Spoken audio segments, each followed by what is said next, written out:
दिनैनि दिनाव जोङो इउपिपिएलनि नामखौ लायाबाबो जासिगोन। मानो होनोब्ला बिथांमोननि दोलोआ भेनिस जासिगोन बिटिसि ओनसोलनिफ्राय गोमासिगोन आरो बिसोरनियाव साब्रैसो साबासो हयथ' एमसिएलएफोर दङ बिथांमोनाबो जोंनि दोलोआव हाबफैगोन। हयथ' सासे सानैया फैनाय नङा खिन्थु सानै साथामा निस्सय जोंनि दोलोआव हाबफैसिगोन बे क्लियार जानानै दङ। नंगौ दिनै जोंनि बिपिएफ दोलोनि मानगोनां हाग्रामा सार दैदेननाय दोलो बिपिएफ दोलोआ दिनै जोंनि थाखाय मोनसे गिदिर मोनसे मा बुङो देरहासार गिदिर देरहासार बिग माने जोङो साक्सेस जायनि फलाव दिनै जोङो 2 नम्बर दतमा बिजाबाव मानगोनां रबिराम नार्जारी सारखौ जोङो देरहासार खालामहरनो हाबाय आरो बे देरहासार खालामहरनो हानो जोंनि ओनसोलनि आइ आफा रायजो राजा बिदा फंबायफोरनि अननाय रायजो राजाफोरनि अननायनि थाखायनो जों दिनै बिथांखौ जों देरहासार खालामहरनो हाबाय। आरो जोंनि बनगाव समस्थियाव बिटिसिनि कनस्टिटुयेन्सियाव जोङो 3 पार्टआव गोग्लैदों। क'क्राझार पार्ट मोनसे मोनबा प्राइमारि आरो दतमा पार्टआव 3 प्राइमारि आरो बाखि बावखुंग्रि पार्टआव 1 प्राइमारि टटेल जोंनाव 13टा प्राइमारि दङ।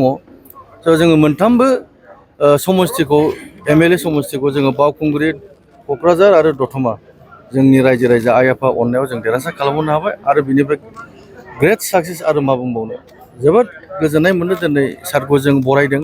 जोङो ब्लक कमिटि आरो प्राइमारि कमिटिजों लोगोसे जेसेबां उइंस दङ पेरेन्ट वुमेन इउथ बिएसइउ बा माइनरिटि सेल जेसेबां जाथि जनगोष्ठि दङ जोंनि समस्थियाव जों सारखौ बरायदों आरो बेनो जोंनि थाखाय मानगोनां हाग्रामा सार दैदेननाय बिपिएफ दोलोनि थाखाय गिदिर मोनसे साक्सेस बा गिदिर जोंनि थाखाय देरहासार होननानै जों रायजो राजानि आइ आफा अननायाव जों मोनबाय आरो। बेरेखानि थासारिया मा जादों? बेनोथ' बिथांमोननि मोनसे थांनाय 2020आव बिथांमोना गाद्रि मोनदोंमोन बिटिसिखौ सासन खालामनो। दा बे बिटिसि सासन खालामनायाव आइ आफा रायजो राजानि अननायाव बिथांमोनाबो मोनसे दायित्व बाहार मोनदोंमोन बिटिसिखौ सासन खालामनो। खिन्थु उनावहाय नुबाय बिथांमोननि खामानि मावनाया खुगायाव बुङो फंसे बाथ्रा मावो फंसे बाथ्रा आरो थगायनाया बांसिन जादों। बिथांमोननि बे 5 बोसोर सासन कालाव रायजो राजानि आइ आफानि जेबो खामानि मावनो हायाखै। बेनिखायनो थांनाय 2025नि बिटिसि इलेक्सनावबो रायजो राजाया जोंनि बिपिएफ दोलोखौनो जोंनि मानगोनां हाग्रामा सार दैदेननाय दोलोखौनो मोजां मोननानै 28टा सिटआव जोङो 40टायाव 28टा सिटआव जों देरहासार खालामखादों आरो बेनि रिजाल्टखा प्रमद बर' सालायनाय इउपिपिएल दोलोआ जे फेलियर जाबाय थांनाय 5 बोसोराव बेनिफ्राय जोङो 2025आव जोंनि मानगोनां हाग्रामा सार दैदेननाय बिपिएफ दोलोआ 28 जन देरहासार जानानै जों साक्सेस खालामखादों। बेनो रायजो राजानि रिजाल्ट बेनो रायजो राजानि अननाय।